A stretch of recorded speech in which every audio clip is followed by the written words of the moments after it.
Okay, good morning and welcome to Iyun with Benzion, the analytical part of my Daf Yomi Shiurim on Daf Yud Ches here, number 18 in Yevamos. We talked yesterday about a seemingly obvious question, why the Mishnayos here in Mesachas Yevamos and Yud Zayin and Ches talk about the case of Eshes Achav Shaloya Balamo in a weird way. They talk about a case where there's three brothers and not two brothers. The simple case of Eshes Achav Shaloya Balamo, and there's two brothers, meaning one brother is married to a woman and then he dies. And then he has a brother who's born. The brother becomes born, same father, maybe a different mother. He's born. So he and the Yevamos is still around. No one did Chalitz or Yevamos to the Yevamos. So therefore, she's considered Eish Zachav Shloya Balamo, and that's considered Kares. If you can't marry her, she's considered an Erva. She's like an Erva. She's Chayav Kares. That's considered Eish Zach. In the Parshas Achremos, it talks about Arayos. Eish Zach is considered an Arayos. She's an Eish Zach Shalom Malcolm Mitzvah. So what's the source for that? The source we said yesterday is basically the Gemara gave two sources. Really, the Gemara gave one source. So Yeshu Achim Yachdav. They have to live together in the same world. If they're not living together, Yachdav, so then there's no mitzvah of Yibum. There's no heter to do Yibum. That was a unanimous statement. Then the Gemara had two opinions where paternal brothers, that mitzvah of Yibum only applies by paternal brothers and not by just maternal brothers. So why did the Gemara not talk about that case? That's the obvious question, and I'm going to try to answer that today. The Gemara does ask this question, assumingly, because there's a big amount of focus in Daf Yud Zayin and Ches. Find out in Yochem and Beis. There's a different opinion. The Rabbanan's opinion is argued on by Reb Shimon. Reb Shimon holds in the case of three brothers, you'll never find the case of Eish Zach Shaliyav Alamo, assuming that Shimon, the middle brother, married the widow of Ruvain. If he married the widow of Ruvain and Levi was born, Levi lived during the time of Shimon, so therefore it doesn't matter whether Shimon did Yibum before Levi was born, or he did Yibum after Levi was born, and then Shimon dies. So therefore, Rabbi Shimon holds that's not considered Eish Achav Shalev Olamo. So what's the idea behind Rabbi Shimon? The idea behind Rabbi Shimon is that she becomes she's not Eish Ach Shel Ruvain, she's Eish Ach Shel Shimon. Shimon lived in it. He was okay. Levi was a contemporary of Shimon.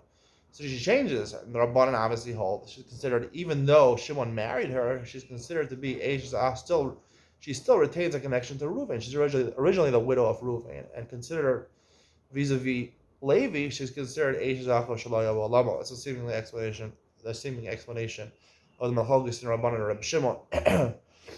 Now we had two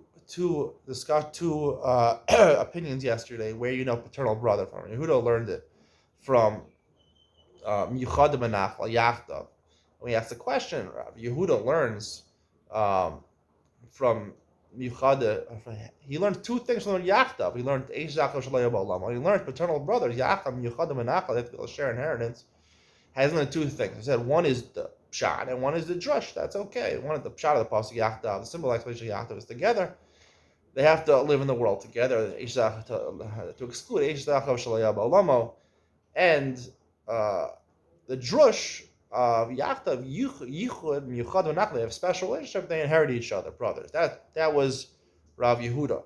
According to Rabba seemingly learns Yachdav Yuchad Menach. He learns the pshat that they share inheritance. They share an inheritance. Yachdav to the pshat of the pasuk is they share an inheritance. So if he's learning, that's what Rashi says. He says Yachdav, brothers share an inheritance. A brother and nephew don't share an inheritance. So that's Rabbah learns the paternal brother. So if he already learns the pshat of Yachdav that they have to be paternal brothers in order to affect the mitzvah of Yibum, where does he know Eish Zach Shaloya Balamo? And based on that, I want to say the following Chiddush.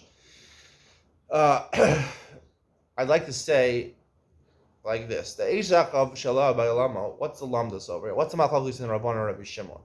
Rabbanan say it's mutter with three brothers. It's also with three brothers. Rabbi Shimon says it's mutter with three brothers. What's the lumdus? Rabbanan say it's also when you have the woman's married to Reuven, right? The first wife. She's married to Reuven. Now, the Reuven dies. So Shimon, in the cases of Mishnayos, Shimon takes the wife of Reuven. He's miyavim her, and he happens to have a contemporary brother of Levi.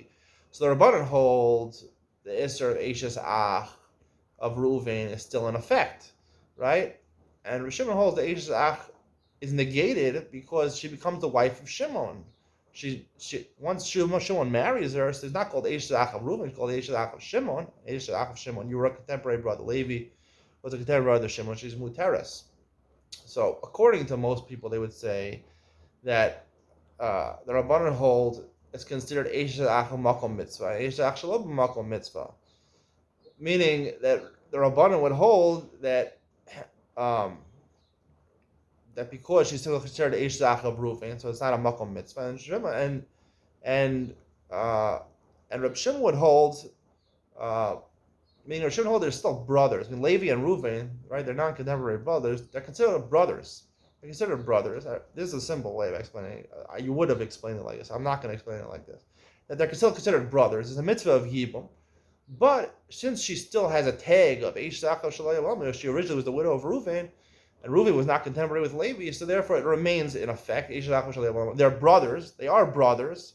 But it's considered mitzvah of Yibum, Shalom Makom Mitzvah. Shalom Makom Mitzvah. Eishes Ach Shalom Makom Mitzvah. And if Shimon considers that no, once Shimon marries her, so therefore it's called the Eishes Ach of Makom Mitzvah. That's a way of explaining Yibum, Makom Mitzvah, Shalom Makom Mitzvah. I want to say no.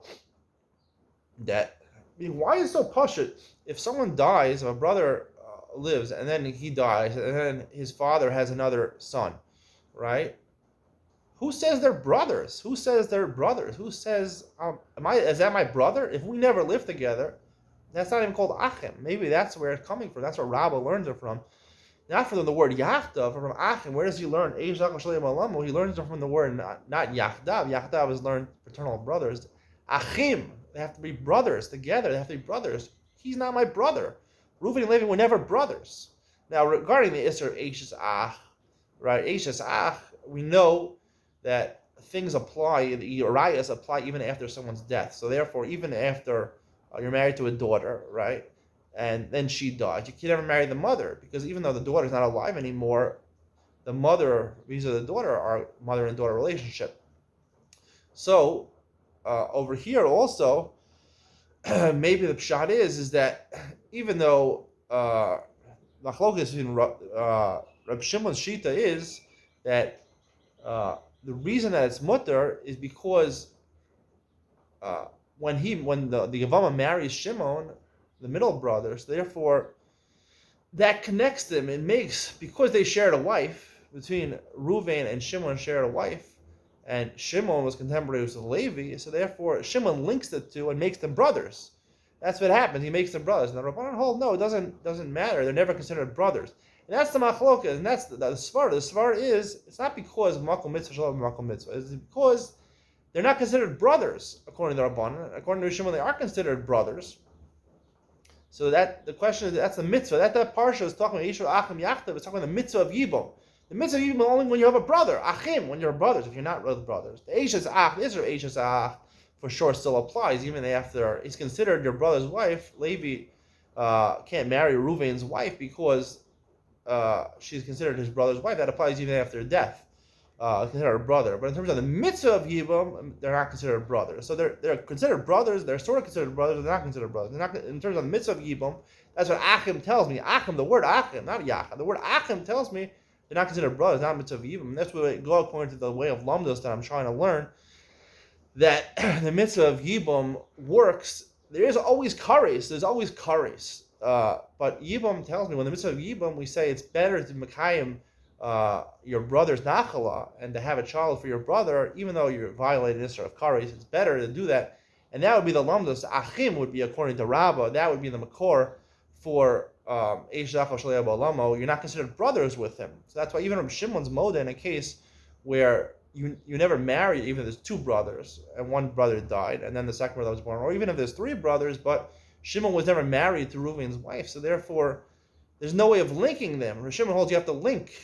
Shimon is the link. If he marries, they share a wife, right? So then that links Levi to Reuven, but if they're because Levi is the contemporary with Shimon, and Shimon married Reuven's wife, so that links them. They're brothers. If there's no link, even if Shimon Moda, there's not Achim, and there's no mitzvah of Yibam, there's no mitzvah of Yibam, it can't be override the Isser of Eishazach of Kares. Eishazach always applies. The question is, with mitzvah of Yibam or not? That's really, and that's learned of Achim, and that's why Rabbah is not able to learn Yachdav, to tell me maternal brothers, and Achim is to tell you Eishazach of Shalem Olamo. I hope you enjoyed that. See you tomorrow.